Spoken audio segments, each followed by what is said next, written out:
মৃত্যু আমাদেরকে ধরবে, মৃত্যু একদিন আসবে, আমাদের রুহটা নিয়ে যাবে। সবাই বিশ্বাস করি, এখানে যারা আছি বিশ্বাস করি না? একটু জবান খুলে বলবেন, বিশ্বাস করি না? আমরা কিন্তু সবাই বিশ্বাস করি মৃত্যু আছে, একদিন আমার আপনার রুহ নিয়ে যাবে।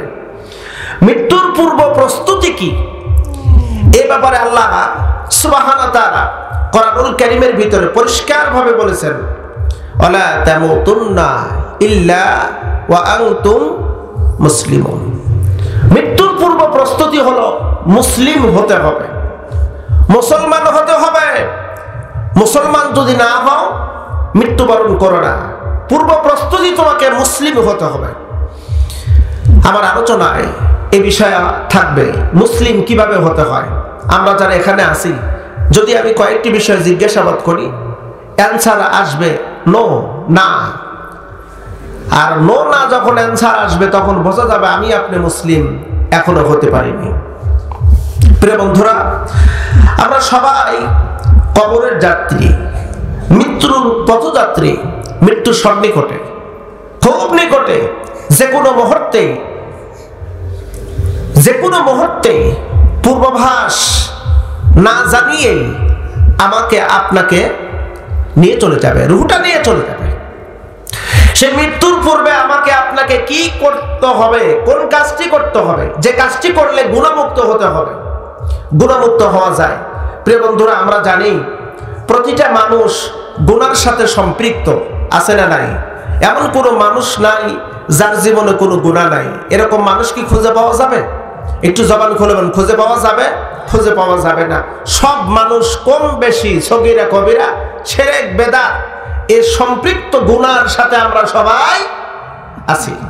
তো আজকের আমার আলোচনা গুণমুক্ত হয়ে জান্নাতে যেতে হবে। আসুন যথারীতি আমরা কোরআনুল হাকিম থেকে আলোচনা শুরু করব ইনশাআল্লাহ। সকলে আমার সাথে জবান খুলে পড়ুন, আউযু বিল্লাহি মিনাশ শাইতানির রাজীম, বিসমিল্লাহির রাহমানির রাহিম।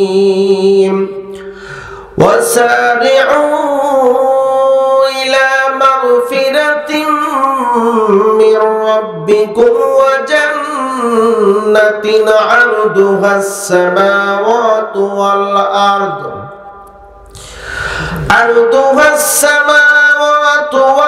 আরদু উ'ইদ্দাতুল লিল মুত্তাকিন।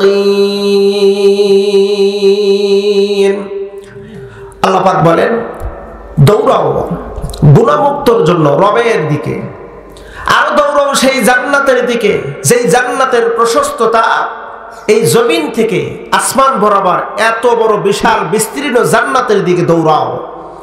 এই জান্নাত প্রস্তুত করা হয়েছে শুধুমাত্র, কেবলমাত্র, একমাত্র মুত্তাকিনদের জন্য। জবান খুলে বলে একটু সুবহানাল্লাহ। প্রিয় বন্ধুরা, সূরা আল ইমরান আয়াত নাম্বার 133। সূরাটির নাম সূরা আল ইমরান।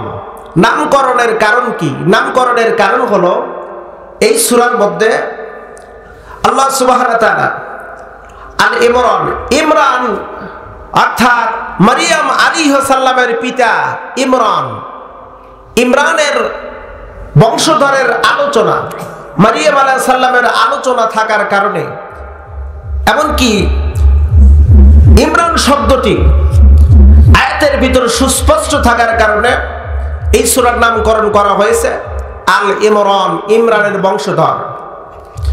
যে আয়াতে কারিমা তেলাওয়াত করেছি এই সূরাটি মদিনায় অবতীর্ণ হয়েছে, এবং যে আয়াত তেলাওয়াত করেছি এই আয়াতও মদিনায় অবতীর্ণ হয়েছে।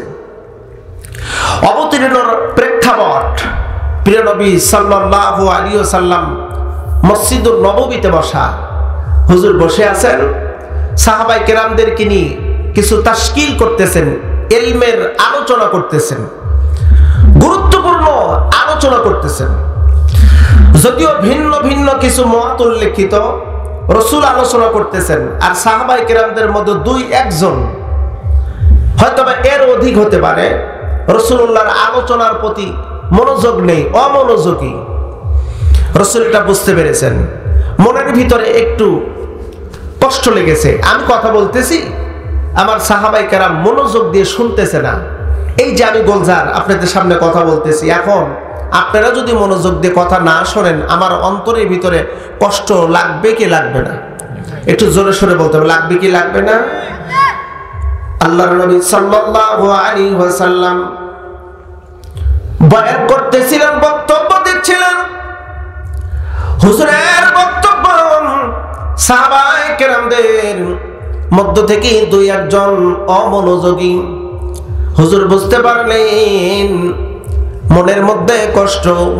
সাহাবায়ে কেরাম না বুঝলেও মহান আল্লাহ পাক রব্বুল আলামিন বুঝতে পারলেন। মুহূর্তের মধ্যে জিবরাইলকে দিয়ে কোরআনুল কারীমের আয়াত নাযিল করলেন, ওয়াত্তাকুল্লাহাল্লাতী উইদ্দাত লিল কাফিরিন। অত্র সূরা আল ইমরানের 131 নম্বর আয়াতে কারিমা আল্লাহ পাক নাযিল করলেন। জিবরাইল এসে রাসূলকে বললেন, আল্লাহর নবীর পাশে ছিল হযরত আলী, ছিল হযরত ওমর রাদিয়াল্লাহু তাআলা।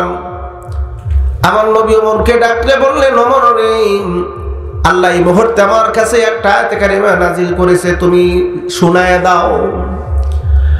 ওমর যখন বিশ্ব নবীজির উপর আয়াত কারিমা নাযিল হয়েছে, ওই আয়াত যখন তেলাওয়াত করে জানাইছে, সাহাবায়ে কেরামদেরকে বললেন, অর্থাৎ একটু আগে যারা ছিল অমনোযোগী, যারা প্রিয় নবীর কথার প্রতি গুরুত্ব দিচ্ছিল না, হযরত ওমর বললেন, আল্লাহর নবীর সাহাবীরা, প্রিয় নবীজির উপর এই মুহূর্তে একটা আয়াত কারিমা নাযিল হয়েছে, তোমরা শুনে নাও, এইটার উপর তোমরা আমল করো।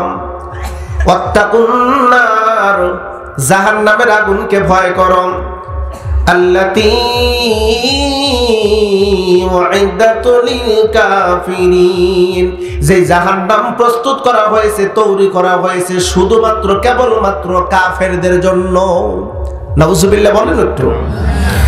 ও প্রিয় বন্ধুরা, এমন আয়াত যখন সাহাবায়ে কেরাম শুনলাম, আমরা জাহান্নামের কথা শুনে অন্তরের ভিতরে ভয় হয় না। আমাদের ভয় না হওয়ার কারণ হলো আমাদের ইমানের ভিতর মরিচিকা পড়ে গেছে। আবার অধিকাংশ মানুষের মধ্যে ইমান নাই। প্রিয় নবী বলেন, ইয়াতি মিনাজ জামানি লা ইয়াবকু মিনাল ঈমান, এমন একটা জামান আসবে, ওই জামানার মানুষগুলোর ভিতরে ইমান থাকবে না, ইমান শূন্য। মাথায় টুপি থাকবে, মুখে দাঁড়িয়ে থাকবে, গায়ে জুব্বা থাকবে, ইমান থাকবে না। ইমান ছাড়া হজ, ইমান ছাড়া নামাজ, ইমান ছাড়া রোজা, ইমান ছাড়া যাকাত, ইমান ছাড়া পর্দাপোশিতা, এমন একটা জামানা আসবে কোনো ইমান থাকবে না, ইমান শূন্য। কারণ কি জন্য ইমান থাকবে না? ও প্রিয় বন্ধু, কথাগুলো একটু মনোযোগ দিয়ে শুনবেন। ইমান না থাকার কারণ হলো ইমান ধ্বংস হয়, এমন এমন কিছু কাজ করলে ইমান নষ্ট। এমন কিছু কাজ আছে যে কাজগুলো করলে ইমান শেষ, ইমান ধ্বংস হয়ে যায়। আমি আমার আলোচনা এগুলো বলবো ইনশাআল্লাহ। শুনবেন তো, কথাগুলো শুনবেন তো ইনশাআল্লাহ। প্রিয় বন্ধুরা লক্ষ্য করুন, আল্লাহর নবী, প্রিয় নবী বলেন, সেই সময়কার অবস্থাটা এমনটা হবে, পর্যায়ক্রমে দেখা যাবে ইমান শূন্য, ইমান শূন্য। আমরা জাহান্নামের কথা শুনে অন্তরের ভিতর ভয় হয় না, অথচ সাহাবায়ে কেরাম জাহান্নামের কথা শোনা মাত্রই অন্তরের ভিতরে ভয় আসতো। সেই ভয়টা শরীরের মধ্যে প্রতিক্রিয়া করতো, তা বোঝা যেত। ওমর শুধু এতটুকু বলছে, জাহান্নামের আগুনকে ভয় করো। যারা একটু আগে ছিল অমনোযোগী, সবাই যেন শক্ত হয়ে গেছে, স্টপ, কারোর ভিতরে কোনো নড়াচড়া নাই, সব চুপচাপ। অনেক লম্বা চওড়া হাদিস। একজন সাহাবী বলেন, ইয়া রাসূলুল্লাহ, জাহান্নামের কিছু আলোচনা করুন। প্রিয় নবী জাহান্নামের আলোচনা করলেন। আরেকজন সাহাবী বলেন, ইয়া রাসূলুল্লাহ, আমরা জানতে চাই নবীগণ, ওই জাহান্নামের ভিতরে শুধু কাফেররাই যাবে নাকি মুসলমানদের মধ্যেও কোন মানুষ ওই জাহান্নামে যাবে নাকি? গুরুত্বপূর্ণ প্রশ্ন। শুধু কাফেররাই জাহান্নামে যাবে নাকি ঈমানদারদের মধ্যেও একটা অংশ জাহান্নামে যাবে? আল্লাহর নবীজির কাছে এমন প্রশ্ন করতে দেরি, নবীজি পূর্বের কিছু আয়াত নাজিল হয়েছে সেইটা রিপ্লে করে প্রিয় নবীজি সাহাবায়ে কেরামদেরকে বললেন। আল্লাহ পাক রব্বুল আলামিন বলেন, ফাআম্মা মান সাকুলাত মাওয়াসিনুহু ফাহুয়া ফি ঈশাতির রাদিআ ওয়া আম্মা মান খাফফাত মাওয়াসিনুহু ফাউম্মুহু হাওিয়া। যার নেকির পাল্লা ভারী হবে ওই ব্যক্তিটি জান্নাতি, আর যার গুনার পাল্লা ভারী হবে হাবিয়া নামক দোজখের মধ্যে ফেলে দিবে। কথাটা ভালো করে বুঝবেন। তার মানে বোঝা গেল নেকি আর গুনাহ কাদের? যারা ঈমান এনেছে এদের মধ্যেই নেকি, যারা ঈমান এনেছে তাদের দ্বারাই গুনাহ হয়। অতএব যাদের গুনাহ বেশি তারা যাবে জাহান্নামে। অপ্রিয় বন্ধুরা, সাহাবায়ে কেরামদের অন্তরের ভিতরে ধাক্কা লেগে গেল। আমরাও তো কত গুনাহ করেছি, গুনার হিসাব নাই, গুনার হিসাব নাই। আমরা তো অনেক গুনাহ করেছি, এখন আমাদের উপায় কি? আল্লাহ পাক রব্বুল আলামিন বান্দাকে গুনাহ সম্পর্কে যদি জিজ্ঞাসাবাদ করে হিসাব দিয়ে পার হতে পারবে না। এখানে যারা আমরা আছি বলেন তো এমন কোন মানুষ নাই যেই মানুষটির কোনো গুনাহ নাই? এমন মানুষ আছে? একটু জবান খুলে বলুন, গুনাহমুক্ত মানুষ এখানে দুই একজন আছে? সব মানুষের গুনাহ, কম বেশি সবার গুনাহ আছে। কিভাবে গুনাহমুক্ত হওয়া যাবে? সাহাবায়ে কিরাম আতঙ্কিত হয়ে বললেন, ইয়া রাসূলুল্লাহ বলুন তো কিভাবে গুনাহমুক্ত হওয়া যায়? অপ্রিয় বন্ধুরা, গুনাহ সম্পর্কে আল্লাহর কাছে জবাবদিহিতা করতে হবে।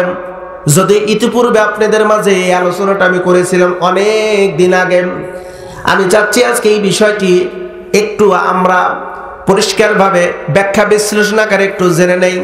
কারণ আমাদের জীবন, এই জীবন এমনভাবে কাটাইলে হবে না, এর চাইতে উত্তম জীবন তৈরি করতে হবে, যাতে পরবর্তীতে আখিরাতের ময়দানে বিনি হিসেবে আল্লাহ যেন আমাদেরকে জান্নাত দান করে। জোরে কোন একটু আমিন। সাহাবায়ে কেরাম বললেন, ইয়া রাসূলুল্লাহ তাহলে একটু বলুন গুনাহমুক্ত হওয়া যায় কিভাবে? যে কাজগুলো করলে গুনাহমুক্ত হওয়া যাবে, গুনাহ থাকবে না জীবনে, জিন্দেগিতে কোনো গুনাহ থাকবে না, সেই কাজগুলো কি? প্রশ্ন করতে দেরি আল্লাহর হাবিব প্রশ্ন করলেন রব্বে কারীম কি? আল্লাহ মুহূর্তের ভিতরে ওহী নাযিল করে জানায় দেয়, ও নবী আপনার উম্মতদেরকে জানায় দিন গুনাহমুক্ত হওয়ার জন্য ওয়াসারিউ ইলা মাগফিরাতিম মির রাব্বিকুম, তারা যেন দৌড়ায় গুনাহমুক্তর জন্য রবের দিকে। জোরে বলুন কার দিকে? একটু জোরে সরে বলুন কার দিকে? গুনাহমুক্ত কেন হবেন না ভাই? কারণ গুনাহমুক্ত হওয়াটা কতটা জরুরি একটু লক্ষ্য করে দেখুন। আমি আপনি যখন ডেড বডি হয়ে যাব, আমাকে আপনাকে যখন কবরের ভিতরে নামানো হবে, কবরের মধ্যে যখন আমি আপনি নামব, আমাকে আপনাকে যখন কবরের ভিতরে নামায়া মাটি দিয়ে যখন মানুষ সরে আসতে না আসতেই ওই মুহূর্তে রুম্মান নামক ফেরেশতা আসবে। কবর মারাত্মক একটি জায়গা, ডেঞ্জারাস একটি জায়গা। এ মুসলমান, আজকে একটু কবরকে নিয়ে আমরা গবেষণা করি, কবরকে নিয়ে যদি একটু চিন্তা ফিকির করি, আল্লাহর কসম করে বলি আমার আপনার জীবন পরিবর্তন হতে বেশি সময় লাগবে না। কবর কি? কবর কাকে বলা হয়? আমরা মুসলমান, আমাদের মধ্যে কেউ যদি মৃত্যুবরণ করে তাকে সুন্দর করে গোসল করায়, জানাজা করে, তারপরে আমরা মাটির মধ্যে দাফন করে দেই, আমরা এইটাকে বলি কবর। কিন্তু প্রশ্ন হলো, যারা সমুদ্রের মধ্যে মারা যায়, সমুদ্রের মধ্যে মারা যায়, লাশ পাওয়া যায় না। জঙ্গলের মধ্যে পাওয়া যায়, লাশ পাওয়া যায় না, টুকরো টুকরো হয়ে যায়। তাদের কবর কোন জায়গায়? তাদের কবর কি? হিন্দুরা মানুষ মারা গেলে আগুন দিয়ে পোড়ায়া ভস্ম করে দেয়, অক্সিজেনের সাথে মিশে যায়। তাহলে তাদের কবর কি? কবরের ব্যাখ্যায় আসছে, কবর কাকে বলা হয়? কবর বলা হয় মৃত্যুর পর থেকে কিয়ামতের আগ মুহূর্তের এই সময়টাকে বলা হয় কবরের জগৎ। জোরে বলুন কিসের জগৎ? এটা জোরে সরে বলুন কিসের জগৎ? আর একবার বলুন কিসের জগৎ? সেটা মাটির মধ্যে কারো দাফন হোক, অথবা পুরায়া ভস্ম করে দেওয়া হোক, অথবা সমুদ্রের ভিতরে মারা যাক, লাশ পাওয়া যাক বা না যাক, মৃত্যুবরণ করার পর থেকে কিয়ামতের আগ মুহূর্ত সময় পর্যন্ত ওই সময়টাকে বলা হয় কবরের জগৎ। কবর কবর একটাবার যদি কোনো মানুষ কবরকে নিয়ে যদি চিন্তা করে, পরিবর্তন হয়ে যাবে। রুম্মান ফেরেশতা মৃত্যুর পরেই বান্দাকে জিজ্ঞাসাবাদ করবে। এটা অনেকেই চিন্তা ভাবনা করতে পারে। নাস্তিকরা তো বিশ্বাসই করে না, কাফেররা বিশ্বাস করে না। কবর নামক জগৎ আছে, সেই জগতে জিজ্ঞাসাবাদ করা হবে। মুনকার নাকির আসবে, প্রশ্ন করবে, এটা ওরা কেউ বিশ্বাস করে না। কাফেররা বিশ্বাস করে না আখিরাত নামক একটা জগৎ আছে, ওরা বিশ্বাসই করে না। কিন্তু আমরা বিশ্বাস করি। আমরা বিশ্বাস করি না? একটু জবান খুলে আওয়াজ দিবেন। শোনা যায় আমার কথা? বোঝা যায় তো? আমরা কিন্তু বিশ্বাস করি আখিরাত নামক একটা জগৎ আছে, আখিরাত নামক একটা জগৎ আছে, বিশ্বাস করি। ওই জগতে আমাকে আপনাকে জিজ্ঞাসাবাদ করা হবে। সর্বপ্রথম কবর নামক জগতে রুম্মান ফেরেশতা জিজ্ঞাসাবাদ করবেন। কিরকম জিজ্ঞাসাবাদ? রুম্মান বলবে, উক্তুবা আমালিকা, লেখো, তোমার জিন্দেগি লেখো রে। তুমি দুনিয়ায় কি কি করেছো তুমি এবার লেখো। দুনিয়ায় কি কি কাজ করেছো লেখো। ভালো নাকি মন্দ লেখা শুরু হয়ে যাবে। রুম্মানের সামনে আমি আপনি লিখব শুধু ভালো কাজ, নামাজ পড়েছি, রোজা রেখেছি, হজ করেছি, যাকাত দিয়েছি, সামাজিক কাজ করেছি, সব ভালো কাজ লেখা হয়ে যাবে। আল্লাহর ফেরেশতা দেখো দেখো, আমার লেখা শেষ, আমার লেখা শেষ। রহমান এক নজর দিয়ে দেখবে শুধু নেক কাজ, গুনার কাজ একটাও নাই, একটাও গুনার কাজ লেখা হয় নাই। রহমান বলবে, আল্লাহর বান্দা, দুনিয়ায় তুমি কি কোনো গুনার কাজ করো নাই? কোন পরনারীর দিকে কি তাকাও নাই? তুমি কি শিরক করো নাই? কাউকে কি গালমন্দ করো নাই? কারোর কি গীবত করো নাই? কাউকে কি আঘাত করো নাই? গুনার কাজ করেছি, তা লিখলি না কেন? তুমি আল্লাহর ফেরেশতা, লিখতে লজ্জা হয় তোমার সামনে। কথাটা ভালো করে বুঝবেন। তুমি আল্লাহর ফেরেশতা, তোমার সামনে গুনাহ লিখতে লজ্জা হয়, তাই লিখি নাই। গুনাহ করতে লজ্জা পাওনি, লিখতে লজ্জা হয়। হে মুসলমান, কিয়ামতের ময়দানে আল্লাহ যদি কোন ব্যক্তির গুনাহগুলো প্রকাশ করে দেয় কোটি কোটি মানুষের সামনে, ওই সময় নাম ধরে যদি বলেন, এইটা মাদারবাড়িয়া গ্রামের অমুকের ছেলে অমুকের এমন এমন গুনাহ অমুক দিন করেছিলাম, কেউ জানতো না, গোপনে করেছে, কেউ জানতো না, সব খবর রাখেন তিনি কে? জোরে সোরে বলুন তিনি কে? আল্লাহ পাক জানেন। আল্লাহ কয়, এ দুনিয়ার মানুষেরা, তোমাদের প্রত্যেকটা কর্ম আমার কাছে লিপিবদ্ধ। ওয়া কুল্লা শাইইন আহসাইনাহু কিতাবা। এ দুনিয়ার মানুষেরা, তোমরা যা করো সবগুলো রেকর্ড করা হচ্ছে। এই যেখানে বসে আছি, কোরআন হাদিসের আলোচনা শুনি, এটাও রেকর্ড করতেছেন তিনি কে? এত ধীরে বলতেছেন, কষ্ট হচ্ছে, জোরে কোন তিনি কে? আল্লাহ রেকর্ড করেন। ও প্রিয় বন্ধু, শুধু কাজ রেকর্ড নয়, আল্লাহ মানুষের মুখের কথাও রেকর্ড করেন।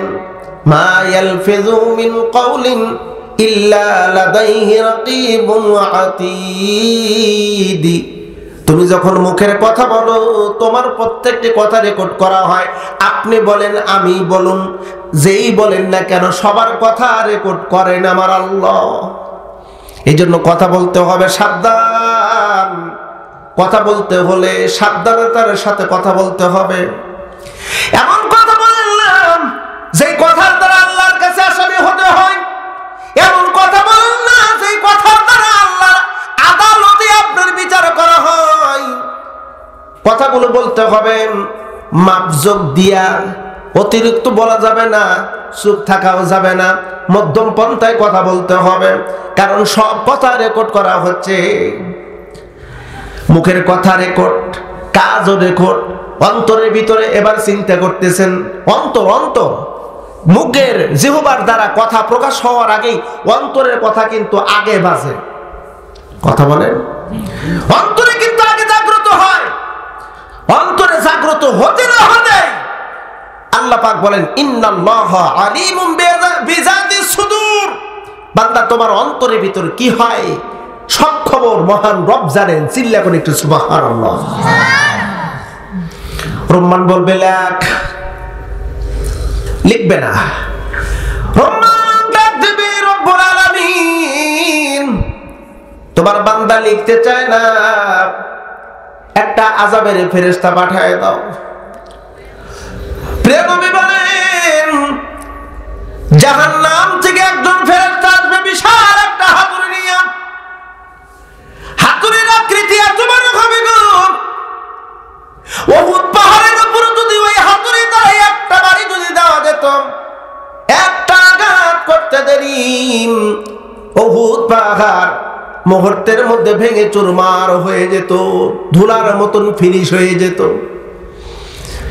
এমন হাতুড়ি দ্বারা এই মৃত ব্যক্তির উপরে আঘাত করবে, কিন্তু মৃত্যু নাই। মৃত্যু একবার, লা ইয়ামুতু ফিহা ওয়ালা ইয়াহইয়া। মৃত্যু কয়বার? এত ধীরে বলতেছেন, কষ্ট হচ্ছে মনে হয়, জোরে কোন কয়বার? 3-4 জন মানুষ সব ঘুমকুমারি। আমরা মূল্যায়ন করি না। কন্ত কি এটা মাহফিল তো নাকি মনে করেন আপনারা? এটা কোরআনের মাহফিল, এটা কোরআনের মাহফিল। এখানে হাফেজ মাওলানা আবুল কালাম আলোচনা করে গেলেন। উনি কি কোরআনের কথা বলেছেন নাকি ওনার বাপ দাদার কথা বলেছেন?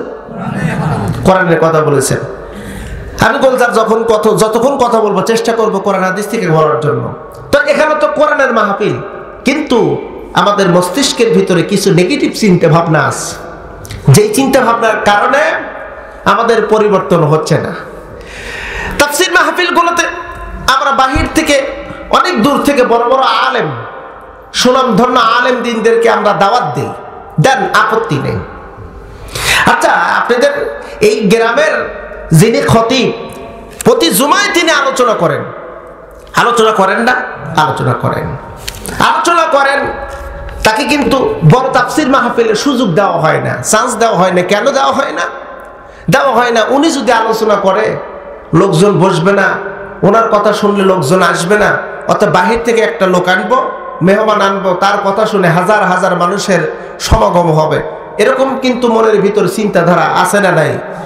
তো আমার প্রশ্ন হলো, আপনি কি লোক বেশি আনার জন্য আলেমকে দাওয়াত দিচ্ছেন, নাকি কোরআন থেকে বয়ান শোনানোর জন্য দাওয়াত দিচ্ছেন? কোরআন থেকে যদি বয়ানেরা চিন্তাই হতো, তাহলে আপনার গ্রামের যিনি ইমাম, আপনার গ্রামের যিনি আলেম, আপনার পার্শ্ববর্তীর যিনি আলেম, তাকে মূল্যায়ন করুন। তাহলেই পরিবর্তন। আর তা না যদি করা হয়, ওই যে চিন্তা, এমন একজন আলোচক নিয়ে আসবো, তার আলোচনা শোনার জন্য মানুষ হাজার হাজার আসবে, তাকে দেখার জন্য আসবে। মানুষ বলবে, মাদার বাড়ি একটা মাহফিল হয়েছিল রে, আজিজুল হক জিহাদি গান ছিল, হাজার হাজার মানুষ হয়েছে। তখন আমাদের একটা আত্মসম্মান, গৌরব বাড়বে। আপনার সব বরবাদ। প্রিয় বন্ধুরা, আপনাদের হয়তো অ্যাক্টিভিটিস লো, বুঝতে পারতেছি। পারিবারিক একটি মাহফিল তো, এই জন্য অনেকের চিন্তা ভাবনা হচ্ছে যে এখানে একজন বক্তা আনবে, ও ভাঙাচোরা দুই চারটা কথাটা তো বলবে, যাবার চাইতে না যাই বলে ঘুম পারি।